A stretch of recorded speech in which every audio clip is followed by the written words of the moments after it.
ng bahay at lalong wala pong maaagawan ng jowa. Dahil ang hinihiling ko lamang po ay isang masigabong palakpakan. Maraming salamat po. You know what, ladies and gentlemen, I firmly believe that the physical attributes of a person is time will change, but the goodness of the heart will last for a lifetime. That's why one should be careful with your thoughts, because your thoughts may become your words may become your actions, and your actions may become your personality that will mold and defines one's destiny.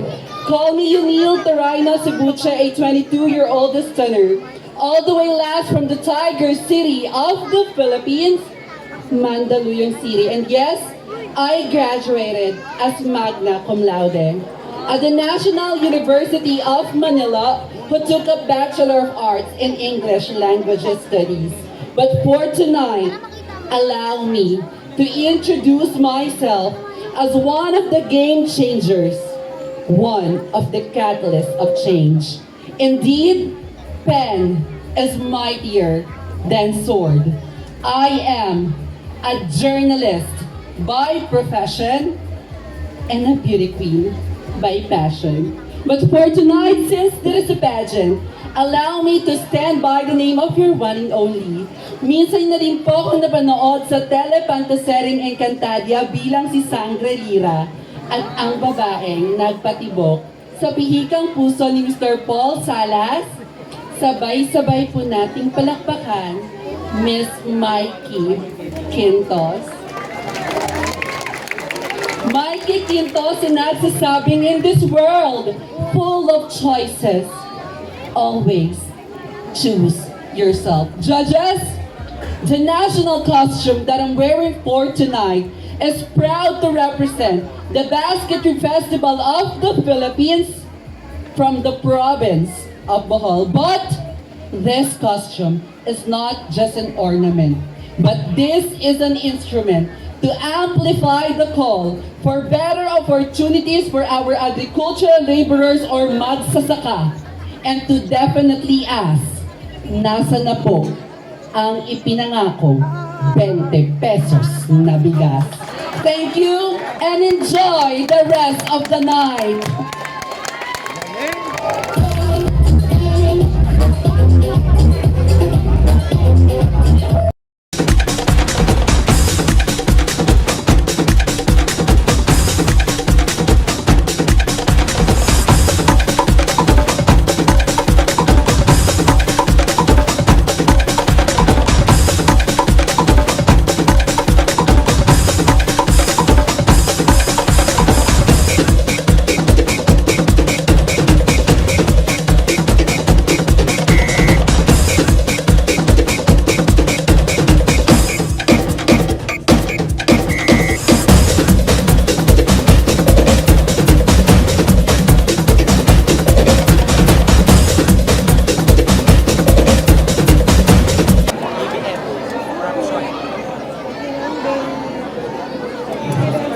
As you can see in our LED wall is a word corruption. And as you can see, there's a signage that stop, that says we must stop or we must be against corruption. Ladies and gentlemen, corruption is a big word because it comprises one of the root cause of problem, I think, at least on my end, one of the root cause of the problem in our society is the corruption. Because I believe dito nagsisimula ang kasamaan. This is the root cause where poverty existing. This is the root cause of people who are not aligning to the constitution that they are promised for. The leaders na nangako sa atin na bigyan tayo ng magandang buhay, na nangako sa atin na bigyan tayo ng magandang kinabukasan. Yet, dahil lang sa salapi, dahil lang sa kapangyarihan, nawala ang mga pangakong yon. That's why I am here standing right in front of you as a catalyst of change, as a vanguard of truth, as a journalist, that we should stand on our right that we should be a voice, not just an echo. We should have this kind of opportunity that we can be a helping hand to each and everyone, to be a reverberating sound to the muted voices against the corruption in order for us to reach the pedestal of life. Sabi nga po nila, walang gamot ang sakit na pagbubulag-bulagan. Kaya kung ikaw ay parte ng isang institusyon na may corruption o kung anumang banid ng kasamaan sa isang samahan, magsalita ka dahil kailanman ang katotohanan ay hindi mananahimik. Just like me, I am a journalist with authentic news with no biased views. Thank you. Once again, candidate number 3, Daniel Taraino Asabuche, aka Mikey Quintos. First pa din, maraming salamat for joining Super Serena 2024 sa Barrio Santa Maria. And syempre, ito na, tsuksaka na to. 2. Question number 2. If you would control the national budget, where would you allocate the most fund? Wow.